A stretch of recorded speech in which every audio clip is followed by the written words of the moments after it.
Hi everyone, so I am here with congressional candidate Alexandria Ocasio-Cortez running in conjunction with the Justice Democrats and brand new Congress to represent New York's 14th district. Alexandria, welcome to the show. Thank you. Thanks for having me on. I'm so happy to be here. Hey, I'm glad to have you because you are quickly becoming one of the more higher profile Justice Democrats.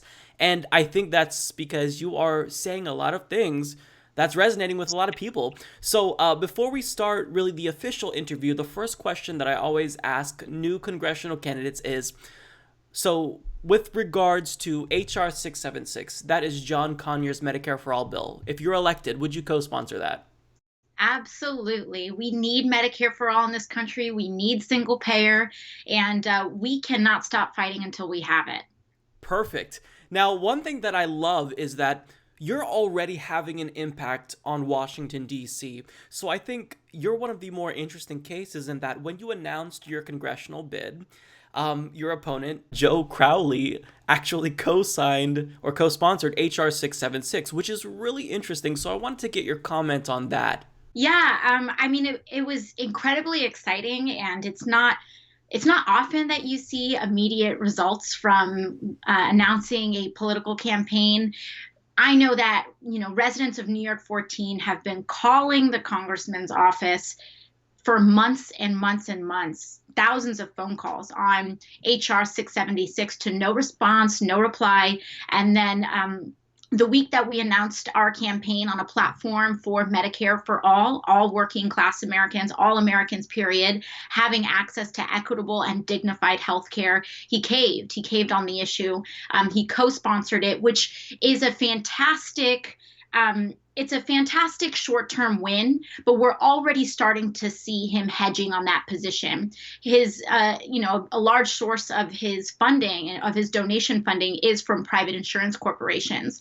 So although he has agreed to co-sponsor the bill, in his public statements, he has been talking about shoring up the ACA. Let's be a little steady here on Medicare for all, and shoring up and protecting private insurance markets. So I think we need to keep the pressure on. After that, I have publicly taken the Stand Up for Medicare for All pledge. So I have pledged to it's a Justice Democrats pledge, and I've pledged to all supporters and residents of New York 14 that in any conversation about healthcare, I'm not going to co-sponsor one way and speak another way. I'm going to remain consistent in my support of Medicare for all in all public conversations about healthcare in this country. And see, to me, you are really doing a great thing here. You're separating yourself who genuinely supports Medicare for all because it's a principle that you have. You believe that it's the right type of healthcare system because objectively speaking it really is. When you look at other countries around the world, Medicare for all, some sort, single payer universal healthcare, that's the way that modern industrialized countries do it. But the point I want to make is that you support it because that's your genuine position. Joe Crowley supports it because now his job prospects are threatened. So it's not necessarily a move based on principle, but more so one that's based on politics. He doesn't want to lose his job, and he knows he has someone like you that is coming up, and you're gaining a lot of notoriety, and that's the only reason why he's deciding to support it. It's pretty obvious. Yeah, and I think it's important to note too that when Democrats are a current minority in Congress, you can co-sponsor anything with little consequence. The question is, when we get a majority in 2018, where are those chips going to fall? And if you follow the money, we are going to get a flip unless we change the representation of our district, which is what Ocasio 2018 seeks to do, and Justice Democrats and brand new Congress seeks to do. Right. And what you're doing is you're vying to represent the people, not just in New York's 14th, but across the country, because poll after poll is showing that public support for Medicare for all or a single payer type system, however you want to refer to it, it's gaining a lot of momentum. It's never been more popular. And even among Republicans, surprisingly, a plurality now supports Medicare for all. So, I mean, I really feel like we have this opportunity to jump on this and really secure Medicare for all for future generations and ourselves. So I don't know if you feel the same way about that. Absolutely, absolutely, and I'm so excited to also be as also a brand new Congress candidate as well. I'm so excited to be having people on the other side of the aisle, such as Rob Ryersey out in Arkansas. He's a registered Republican, and he is extremely supportive of HR 676 and the idea of Medicare for all. We are starting to reach a consensus in this country. 60% of Americans believe in government's role in healthcare. We know that as a developed nation, we are educating our people. We need to make sure that they are healthy and that people aren't being, that we aren't seeking a profit motive off of cancer diagnoses and other serious illnesses. Additionally, we are healthier with Medicare for all. We are more likely to seek preventative care under Medicare for all, so that we don't get as sick in the first place. It's a no-brainer. It's a huge cost savings. Just in the state of New York alone, we spend $160 billion on healthcare. But with the proposed single-payer proposition currently in the New York State Assembly, that would half our costs, decrease our costs by 50%. 20% of Medicare, or rather 20% of healthcare costs are in administrative and billing services alone, let alone all of the efficiencies that we will incur by bringing this into a nationalized system. Exactly. And look, I just want to thank you for pushing this issue so relentlessly, because there's a lot of people who are running for Congress, excluding you and the Justice Democrats and people running through brand new Congress, that they just don't have the courage to represent an issue that is growingly, popular. So it's frustrating that only now we have people really pushing the envelope. So I want to thank you, because you're at the front lines really for Medicare for all and having the courage to run unequivocally, on this issue. And I think that's just great. So one thing that I think is very important to bring up with campaigns like yours, because we're seeing this becoming an increasingly popular method, is to not accept corporate money. So you are running and you're putting yourself at a disadvantage, because your opponent, Joe Crowley, he's accepting hundreds of thousands of dollars from large multinational corporations, from special interests, but you are choosing to run just on grassroots donations. You don't have a super PAC.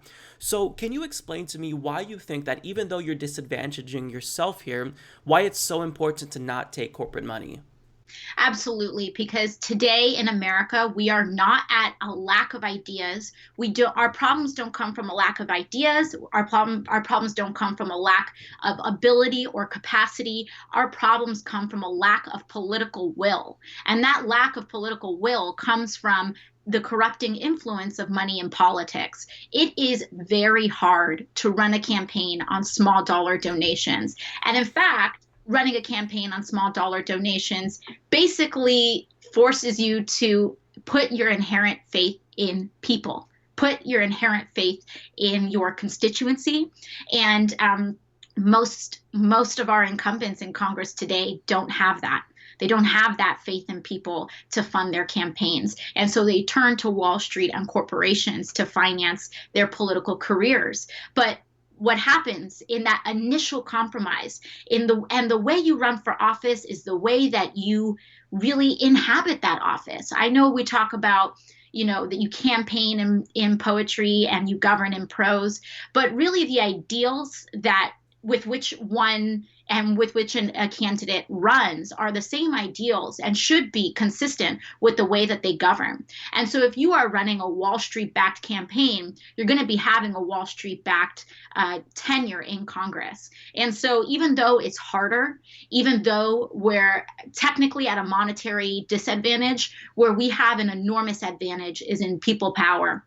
We already have volunteers on the ground riled up and ready to go. And that just doesn't happen with my opponent, who was actually appointed to office 20 years ago and never challenged since. He was never formally elected to office. The district is 70% people of color, and we have never had a person of color represent us in American history. We have got the people on our side. We have got the will on our side. And just because we're not rolling in Wall Street money doesn't mean that we don't have a chance. We do. I'm a working person, but that is the way our government was designed to work. This is the spirit of the Constitution that established the nation and the governance with which which persists today. And so the big thing is that I seek to govern with the spirit of the law, not just by the not just by the letter of the law.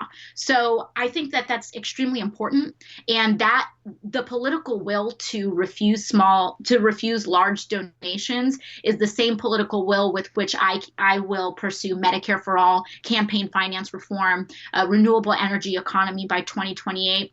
It takes guts, but that guts is what we need in Washington right now. Everyone is so scared to say no to Wall Street that people, everyday working people, are suffering because of it. For what? There is no rational reason why our government should be acting to take away our health care and strip our educational options. We need the moonshots. That's where we are right now. We need to be focusing on switching to a renewable energy. We need to be focusing on going to Mars. We need to be focusing on making sure that every man, woman, and child has the capacity to choose the life that they want to choose without being worried about whether they have a corporate insurance policy or whether they can afford a deductible or a premium. I think that you would probably agree that, once you take this money, even if you may run initially with good intentions, that money, over time, it's very corrupting. It changes the way that you view the world. The people who you hang around with, lobbyists from Wall Street, they really tend to change the way that you view not just the world, but policy as well. So what do you think the solution would be? Because there's not going to be everyone as, everyone won't be as courageous as you and Justice Democrats and brand new Congress to not take corporate money. So what do you think the long-term solution is legislatively in order to get money out of politics? What would you support? We need to either pass a constitutional amendment, or we need to take Citizens United back to the Supreme Court. This is the heart of the issue. Citizens United that basically says money is speech. Money is not speech. Money is commerce, and commerce is one of the central tenets that need to be that is deemed regulatable in the United States Constitution. Commerce is what does need to be regulated. There's a reason the founding fathers stated that Congress has the ability to regulate commerce, and the idea that money is speech, that $1,000 check is somehow in the same realm as a protest, is laughable. The notion is laughable. And we're seeing the results.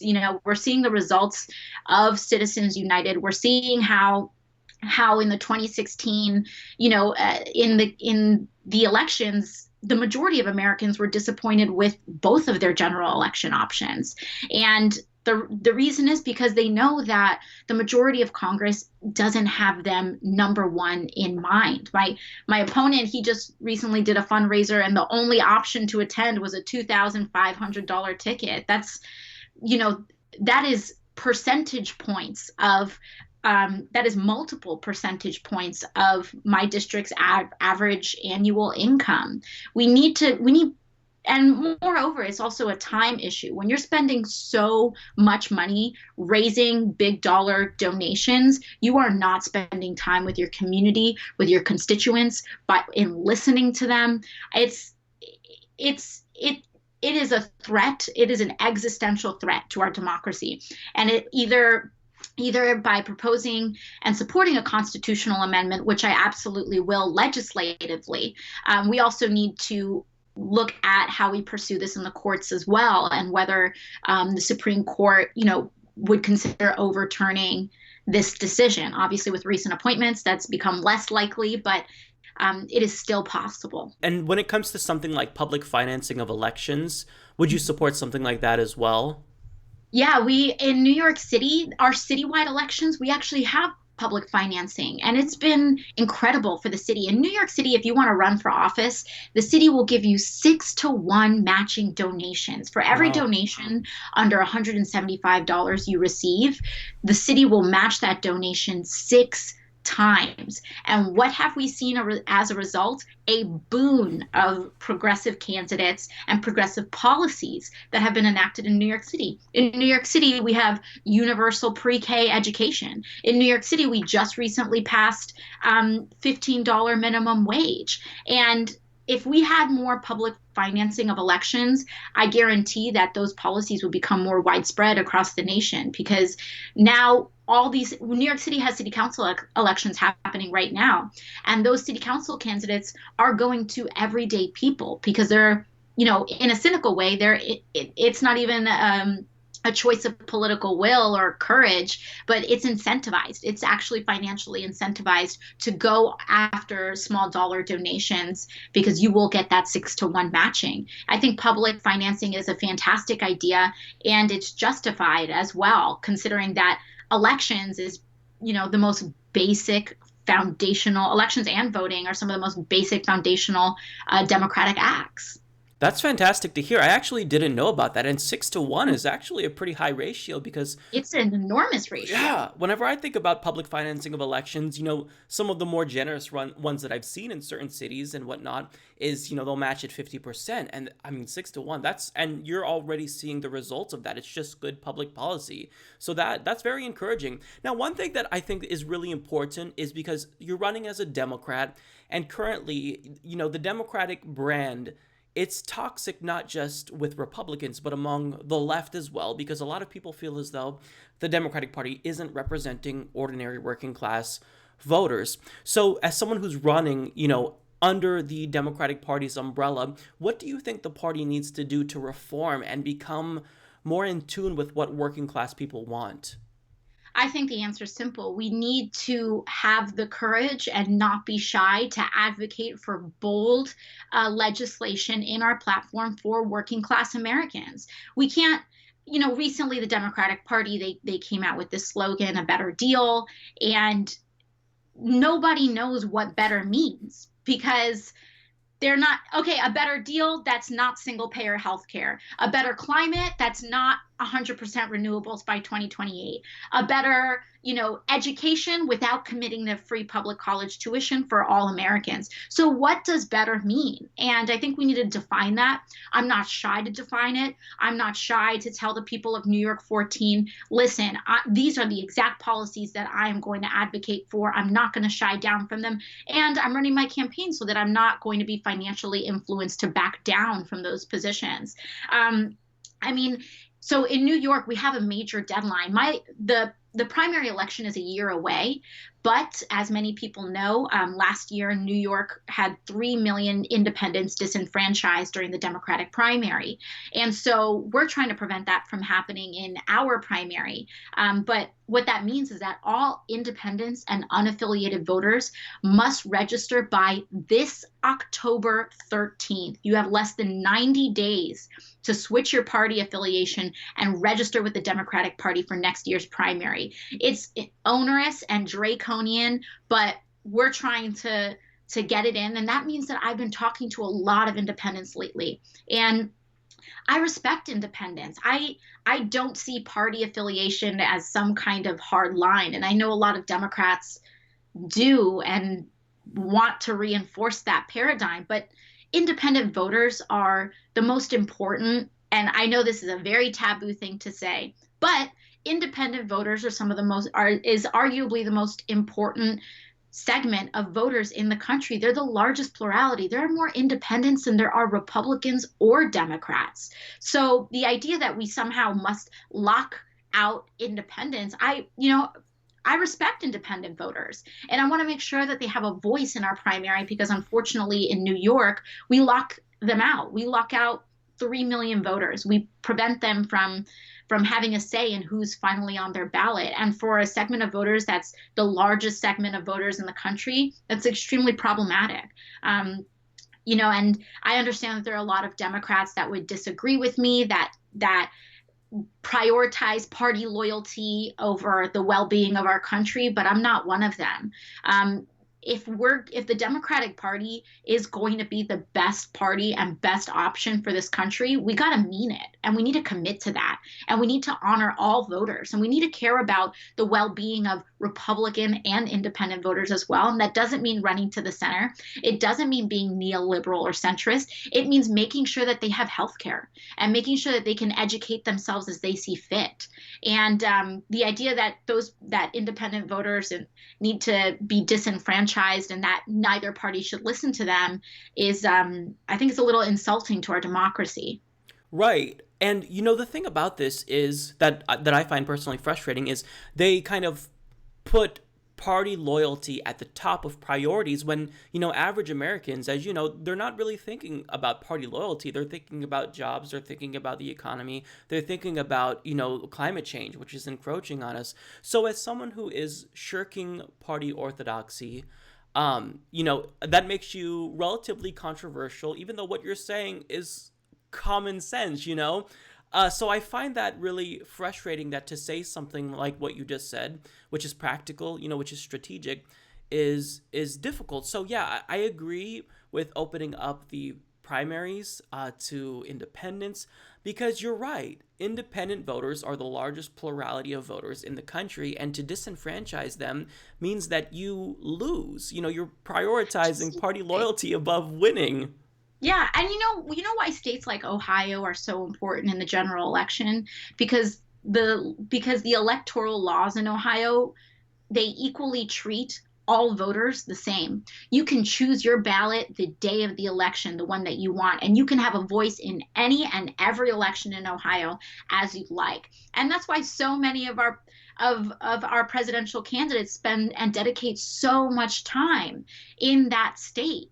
And the reason why is because it's one of the few states that neither party has legislated lock, stock, and barrel into, their little chest and their little side. And some people may insult or think that what I'm saying is like totally sacrilegious, but I think it makes me I think it makes me a Democrat in the truest sense because Democrats in this party were founded on advocacy for working people, and I think that my positions advocate for working people way better than any establishment Democrat does. I truly care about the children and families in our district, and it doesn't, in New York, an unaffiliated voter or an inactive voter also gets locked out of the primaries, which means that they only allow people who have even registered as a Democrat. They will still lock you out of the primary if you haven't participated in the last, 2, 3 elections. And I think it's important that we, especially on this week is the 52nd anniversary of the Voting Rights Act. And we should be focusing on increasing and expanding our access to the ballot box with automatic voter registration, exploring options like ranked choice voting, etc., because these are going to bring us to our more truer sense of a democracy. And the idea that we want to defend positions that ebb our right to vote instead of increasing our right to vote is, to me, it's indefensible. Agree totally. So as someone who, you're not taking corporate donations, of course, we covered that. But what I notice with grassroots candidates is that you guys, if you're not taking corporate money, what you talk about is just exactly what voters are saying we need.